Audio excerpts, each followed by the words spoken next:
اعوذ باللہ من الشیطان الرجیم بسم اللہ الرحمن الرحیم۔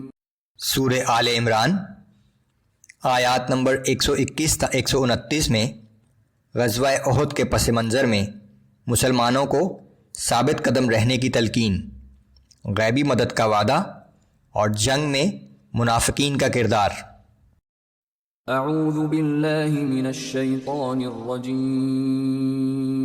وَإِذْ غَدَوْتَ مِنْ أَهْلِكَ تُبَوِّئُ الْمُؤْمِنِينَ مَقَاعِدَ لِلْقِتَالِ وَاللَّهُ سَمِيعٌ عَلِيمٌ۔ اور وہ وقت یاد کیجئے جب آپ صبح سویرے اپنے گھر سے روانہ ہوئے تھے اور مسلمانوں کو جنگ کے لیے مورچوں پر بٹھا رہے تھے، اور اللہ سب کچھ سننے والا اور جاننے والا ہے۔ ان آیات کا پس منظر جنگ احد ہے، جو جنگ بدر کے تقریباً 1 سال کے بعد لڑی گئی تھی۔ اذ هم الطائفتان منكم ان تفشلا والله وليهما وعلى الله فليتوكل المؤمنون۔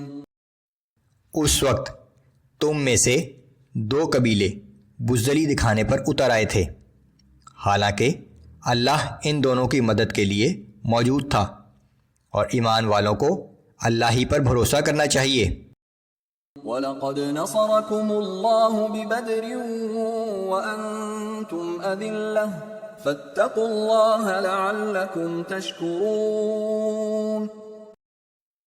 اور بلا شبہ اس سے پہلے اللہ بدر میں تمہاری مدد کر چکا تھا، حالانکہ تم اس وقت بہت کمزور تھے، بس اللہ سے ڈرتے رہو تاکہ تم شکر گزار بن جاؤ۔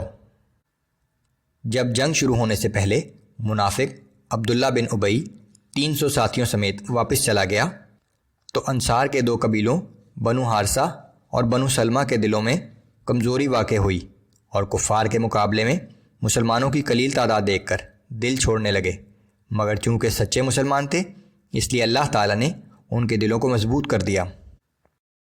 اذ تقول للمؤمنین ألن يكفيكم أن يمدكم ربكم ب3,000 من الملائكة منزلین۔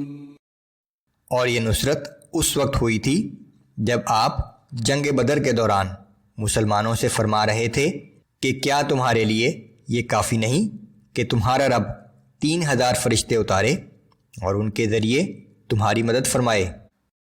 بَلَا إِن تَصْبِرُوا وَتَتَّقُوا وَيَأْتُوكُم مِّن فَوْرِهِمْ هَٰذَا يُمْدِدْكُمْ رَبُّكُم ب5,000 مِّنَ الْمَلَائِكَةِ مُسَوِّمِينَ۔ ہاں کیوں نہیں، اگر آج بھی تم صبر و استقامت اور پرہیزگاری اختیار کرو تو دشمن کے اچانک حملہ آور ہو جانے کی صورت میں تمہارا رب 5,000 مخصوص نشان والے فرشتوں کے ذریعے تمہاری مدد فرمائے گا۔ وَمَا جَعَلَهُ اللَّهُ إِلَّا بُشْرَىٰ لَكُمْ وَلِتَطْمَئِنَّ قُلُوبُكُم بِهِ وَمَا النَّصْرُ إِلَّا مِنْ عِندِ اللَّهِ الْعَزِيزِ الْحَكِيمِ۔ اور اللہ نے اس امداد کی خوشخبری بھی صرف اس لیے دی ہے تاکہ تمہارے دل مطمئن ہو جائیں، وگرنہ فتح و نصرت تو صرف اللہ ہی کی طرف سے ہوتی ہے جو بڑی قوت و حکمت کا مالک ہے۔ لِيَقْطَعَ طَرْفًا مِّنَ الَّذِينَ كَفَرُوا أَوْ يَكْبِتَهُمْ فَيَنقَلِبُوا خَائِبِينَ۔ اور یہ مدد اس لیے ہے تاکہ اللہ کافروں کو ایک گروہ کو ہلاک کر دے یا انہیں اس قدر ذلیل و مغلوب کر دے کہ وہ ناکام ہو کر واپس لوٹ جائیں۔ لَيْسَ لَكَ مِنَ الْأَمْرِ شَيْءٌ أَوْ يَتُوبَ عَلَيْهِمْ أَوْ يُعَذِّبَهُمْ فَإِنَّهُمْ ظَالِمُونَ۔ اے نبی صلی اللہ علیہ وآلہ وسلم، اب آپ کو ان لوگوں کے معاملے سے کوئی تعلق نہیں۔ اللہ چاہے تو انہیں توبہ کی توفیق دے، چاہے انہیں سزا دے، کیونکہ یہ ظالم لوگ ہیں۔ اس جنگ کے سلسلے میں منافقین اور مشرکین مکہ نے جو روش اختیار کی، اس بات سے رسول اللہ صلی اللہ علیہ وآلہ وسلم کو صدمہ پہنچا۔ اللہ کی طرف سے تسلی کہ آپ نے اپنا فرض ادا کر دیا، اب آپ پر کوئی ذمہ داری نہیں ہے، ان کا معاملہ اللہ کے حوالے کر دیں، چاہے تو وہ توبہ کی توفیق عطا کر دے اور چاہے سزا دے۔ جنگ کے بعد ان میں سے بعض لوگوں کو اللہ نے توبہ کی توفیق عطا کر دی اور وہ ایمان لے آئے۔ وَلِلَّهِ مَا فِي السَّمَاوَاتِ وَمَا فِي الْأَرْضِ يَغْفِرُ لِمَن يَشَاءُ وَيُعَذِّبُ مَن يَشَاءُ وَاللَّهُ غَفُورٌ رَّحِيمٌ۔